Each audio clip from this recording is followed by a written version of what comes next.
আমাদের বিচারের জায়গাগুলো আস্তে আস্তে সংকুচিত করা হচ্ছে। যারা সুন্দর সুষ্ঠু বিচার করছিলেন সেই জায়গাগুলো সরিয়ে দিয়ে দলীয় লোক বসানো হচ্ছে, আপত্তি নাই।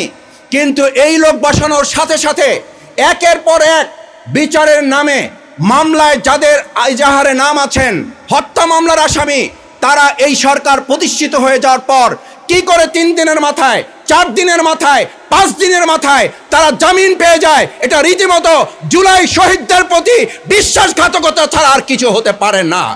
এবং আমরা এটাও লক্ষ্য করছি, কেউ কেউ আমাদেরকে বলেন মাসুদ ভাই চকলেটের যেমন দোকান খোলে, ফুচকার যেমন দোকান খোলে, আমাদের বিগত দিনের ফ্যাসিস্ট আওয়ামী লোকেরা বর্তমান একটা সরকার প্রতিষ্ঠিত হওয়ার পর এরকম কিছু কিছু খুচরা দোকানও খোলা শুরু হয়েছে। আমরা একটা কথা স্পষ্ট বলতে চাই, যদি বর্তমান সরকার জুলাই শহীদদের প্রতি সম্মান থাকে, জুলাই আগস্টের চেতনাকে তারা লালন করেন, জুলাই চেতনাকে তারা ধারণ করে দেশ পরিচালনা করেন, তাহলে অবশ্যই এসব বিষয়ে সরকারকে জিরো টলারেন্স ভূমিকা পালন করতে হবে। আমরা জানি না, একদিকে আমরা দেখি বর্তমান সরকারে যারা নিয়োজিত হয়েছেন তাদেরকে সেই ফ্যাসিস্ট আমলের লোকেরা ফুল দিয়ে বরণ করছেন, আর একদিকে সরকারেরই অংশ আইজিপি নিজে বলছেন একটা নিষিদ্ধ ঘোষিত সংগঠন চলতে পারে না, চলার কোনো সুযোগ নাই। আমরা এই সাংঘর্ষিক অবস্থা দেখতে চাই না। আজকে আমরা লক্ষ্য করছি সিটি কর্পোরেশন, বিশ্ববিদ্যালয়, বিভিন্ন সচিবালয় সৎ, দক্ষ, যোগ্য, দেশপ্রেমিক নেতৃবৃন্দকে সরিয়ে দিয়ে একটা দলীয় সরকার প্রতিষ্ঠার জন্য ষড়যন্ত্র করা হচ্ছে। জনগণ অত্যন্ত ঘৃণার সাথে এই সমস্ত পরিকল্পনাকে প্রত্যাখ্যান করতে চায়। কারণ আমাদের সকলের কথা ছিল সবার আগে বাংলাদেশ, সবাই মিলে বাংলাদেশ। যদি তাই হয় তাহলে সৎ অফিসারদেরকে সরিয়ে দিয়ে, সৎ শিক্ষাবিদদেরকে সরিয়ে দিয়ে, আদর্শ, যোগ্য, দক্ষ, দেশপ্রেমিক অফিসারদেরকে সরিয়ে দিয়ে একটা সবাই মিলে বাংলাদেশ, সবার আগে বাংলাদেশ গঠিত হতে পারে না। এটা বক্তব্যের সাথে সম্পূর্ণ সাংঘর্ষিক। আমরা দেখতে চাই জুলাই আগস্টের চেতনায় লালিত আমাদের 71-এর যুদ্ধের মাধ্যমে সাম্য, মানবিকতা, সামাজিক সুবিচার এর ভিত্তিতে আমাদের বাংলাদেশ পরিচালিত হবে এবং নাগরিকগণ শান্তিতে বসবাস করবে। তাহলেই 2009 সালের 25 এবং 26শে ফেব্রুয়ারি যে নির্মম হত্যাকাণ্ড ঘটেছে, আমি মনে করি যদি পরিস্থিতি সামাল দেওয়া না যায় এবং আমরা যদি সততা, দক্ষতা, যোগ্যতা, দেশপ্রেমের ভিত্তিতে আমাদের দেশ পরিচালনা করতে না পারি, আবার কোনো এক কুচক্রী মহল আমাদের এই সমস্ত সৎ, দক্ষ, যোগ্য, দেশপ্রেমিক অফিসারদেরকে বিপদে ফেলার ষড়যন্ত্রের নেপথ্য নায়ক হিসাবে ভূমিকা পালন করবেন। এরকম পরিস্থিতি বাংলাদেশের মানুষ আর দেখতে চায় না। তাই আসুন, আমাদের 2009 সালকে সামনে রেখে যদি আবার 17 বছরের সেই পিছনের বাংলাদেশে আমরা ফিরতে না চাই, অবশ্যই আমাদের সৎ, দক্ষ, যোগ্য সেনা, আমাদের যারা দেশপ্রেমিক অফিসার, তাদেরকে দিয়ে বাংলাদেশ পরিচালনায় ভূমিকা পালন করতে হবে। আমি প্রধানমন্ত্রীর শেষ শব্দটি বলে বক্তব্য ইতি টানতে চাই। তিনি তার 3টি মৌলিক বক্তব্যের মধ্যে এটাও বলেছিলেন, প্রশাসনে দক্ষতা, যোগ্যতা, সততা হবে অগ্রাধিকারের ভিত্তি। আমরা তার কথার সাথে বাস্তবতার মিল দেখার জন্য আরও কিছুদিন এদেশের জনগণ অপেক্ষা করতে চায়। যারা বাংলাদেশকে জামাত মুক্ত করতে চেয়েছিলেন তারা নিশ্চয়ই বুঝতে পারছেন জামাত মুক্ত বাংলাদেশ হয় নাই। জামাত বাংলাদেশের এক অপ্রতিদ্বন্দ্বী শক্তি হিসাবে ইতিমধ্যেই গত নির্বাচনে আবির্ভূত হয়েছে এবং গত নির্বাচনে কি হয়েছে তাও আপনারা জানেন, কিভাবে জামাতকে হারানো হয়েছে তাও আপনারা জানেন। গোটা দেশের মানুষ জানে, ভোট দিয়েছে দাঁড়িপাল্লায়, পাশ করেছে আরেকজন। এটা আপনারা বিভিন্ন এলাকায় নিশ্চয়ই খোঁজখবর রাখতেছেন, তারা কি বলতেছে আপনারা নিশ্চয়ই এগুলো জানেন আর কি।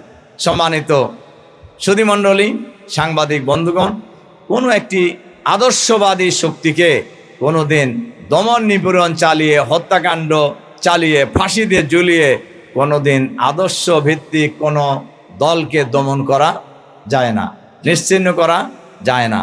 এজন্য আমি আজকের এই আলোচনা সভার এ পর্যায়ে আমি আপনাদের কাছে এই অনুরোধ রাখতে চাই যে শুধু পিলখানা হত্যাকাণ্ডের ব্যাপারে সঠিক বিচার হওয়া উচিত এবং এই সঠিক বিচার করতে হলে তদানীন্তন প্রধানমন্ত্রী এবং তার দলের যে সমস্ত লোকের নাম এসেছে তারা এবং সেনাপ্রধান মঈনুল আহমদকেও বিচারের আওতায় আনতে হবে। এর সাথে সাথে নৃশংসভাবে ইসলাম শূন্য করার জন্য যাদেরকে হত্যা করা হয়েছে, জামাত নেতৃবৃন্দ সহ অনেককেই, বিরোধী দলের অনেককে হত্যা করা হয়েছে, এদেরও এই হত্যাকারীদের বিচারের আওতায় আনতে হবে। সম্মানিত সুধীমণ্ডলী, সাংবাদিক বন্ধুগণ, অনেকেই ক্ষমতায় যখন আসে তখন তারা মনে করে যে দেশটা তাদের জমিদারি, এবং আগে যারা ফেসিবাদী সরকারের সময় যারা ছিলেন তারা এই দেশটাকে জমিদারি মনে করেই চালানোর চেষ্টা করেছিলেন। এই জমিদারি মনে করে যে বা যারাই এই বাংলাদেশ শাসন করার পরিকল্পনা করবেন, আমি আশা করি, বিশ্বাস করি তারা ব্যর্থ হবে ইনশাআল্লাহ। তার কারণ বাংলাদেশের মানুষ কোনো জমিদারি প্রথাকে কোনো অবস্থাতেই বরদাস্ত করবে না। আমরা আগেও বলেছি এবং বর্তমান সরকারের মাননীয় প্রধানমন্ত্রী বলেছেন বাংলাদেশকে উনি চাঁদাবাজ মুক্ত, দুর্নীতি মুক্ত করবেন। কিন্তু আমি আজকের কথাই যদি বলি, প্রথম আলো পত্রিকার প্রথম পৃষ্ঠায় একটা নিউজ হয়েছে নারায়ণগঞ্জের একজন প্রতিবন্ধী ব্যবসায়ীর কারখানায় চাঁদাবাজি করছেন, নামটাম সহ বলে দিছে। কই এখন পর্যন্ত তো সরকার তার ব্যাপারে কোনো ব্যবস্থা তো নেয় নাই। এটা তো নেওয়া, যদি তারা আন্তরিকই হন চাঁদাবাজি বন্ধ করবেন, তাহলে তো তাদের তো ব্যবস্থা নেওয়া দরকার ছিল। কই নেন নাই তো। এর মধ্যে অনেক চাঁদাবাজি হচ্ছে, অনেক হত্যাকাণ্ডও ঘটতেছে। কই কোনো কারোর ব্যাপারে কোনো ব্যবস্থা নেওয়া হয়েছে বলে তো আমরা এখন পর্যন্ত কোথাও দেখি নাই। আমাদের একজন মন্ত্রী উনি বলছেন যে সমঝোতার ভিত্তিতে যদি টাকা পয়সা নেওয়া হয় তাহলে এটা চাঁদাবাজি হবে না। কি মজার কথা বলছে। ওনারা বাংলাদেশের মানুষকে কি মনে করে আমি জানি না। মানুষ কি কিছুই বোঝে না যে আপনি কি বলতেছেন? বাংলায় বলছেন তো, আমরা তো ইংরেজিতেও বলেন নাই। কাজেই এটা মানুষ সবই বোঝে যে আপনারা কি করবেন। কই আমাদের মাননীয় প্রধানমন্ত্রীর যে ঘোষণা সে অনুযায়ী তো তার মন্ত্রী থাকার কথা না, কিন্তু বল দরবিতে আছে না, শুধু বরঞ্চ বীর দর্বে আছে। কাজেই এরকম ঘটনা এই কয়েকদিনের মধ্যেই অনেক ঘটে গেছে এবং বাংলাদেশ জামাত ইসলামী সহ আমরা বিরোধী দল কিন্তু সংসদে যাওয়ার সিদ্ধান্ত এ কারণেই আমরা নিয়েছি। আমরা এ কারণেই শপথ নিয়েছি সরকারের ভালো কাজগুলিকে আমরা সমর্থন জানাবো। আর সরকারের যে কাজই হোক না কেন, যদি দেশের জনগণ বিরোধী হয়, দেশ বিরোধী হয়, ইসলাম বিরোধী হয়, মানবতা বিরোধী হয়, আমরা কিন্তু সংসদে এবং রাজপথে উভয় জায়গায় আমরা কিন্তু প্রতিবাদ জানাবো, আমরা রুখে দাঁড়াবো ইনশাআল্লাহ এই দেশের জনগণকে সাথে নিয়ে। এটা আমাদের দায়িত্ব। জনগণ আমাদেরকে এ কারণেই ভোট দিয়েছে। সম্মানিত সুধীমণ্ডলী, সাংবাদিক বন্ধুগণ, এজন্য আমি আপনাদের কাছে যে আহ্বান জানিয়ে আমার কথা শেষ করতে চাই যে আমরা আমাদের এই বাংলাদেশকে ভালোবাসি, সবাই ভালোবাসি। প্রত্যেকটি দেশপ্রেমিক মানুষই আমরা এই দেশকে ভালোবাসি। আমরা এই দেশে ন্যায় ইনসাফ প্রতিষ্ঠা করতে চাই, আমরা ন্যায় বিচার চাই, আমরা মজলুম মানবতার পক্ষে আমরা দাঁড়াতে চাই। আমরা সবসময় আমাদের স্লোগান আমরা দুর্নীতিমুক্ত বাংলাদেশ বানাবো।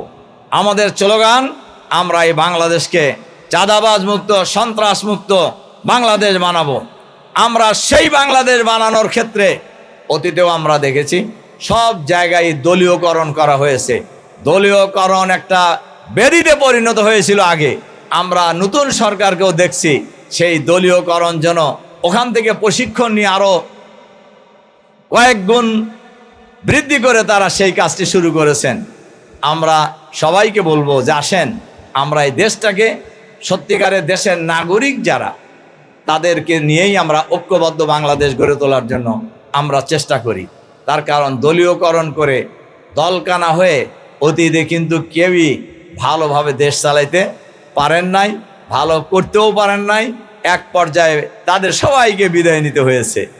এজন্য আমরা এই দলীয়করণের রাজনীতি, দলীয়করণের নীতি থেকেও বর্তমান সরকারকে আমরা সরে আসার জন্য বিনয়ের সাথে আহ্বান জানাবো।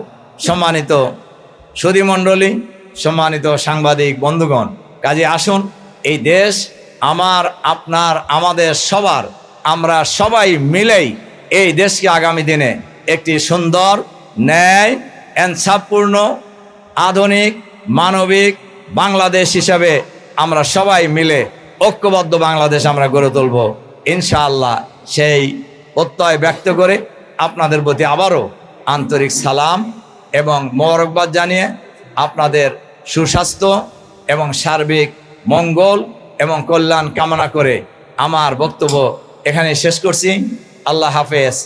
বাংলাদেশ জিন্দাবাদ, বাংলাদেশ জামাত ইসলামী জিন্দাবাদ, ঢাকা মহানগরী জামাত ইসলামী জিন্দাবাদ। আসসালামু আলাইকুম রহমতুল্লাহ আবরকাতুহু।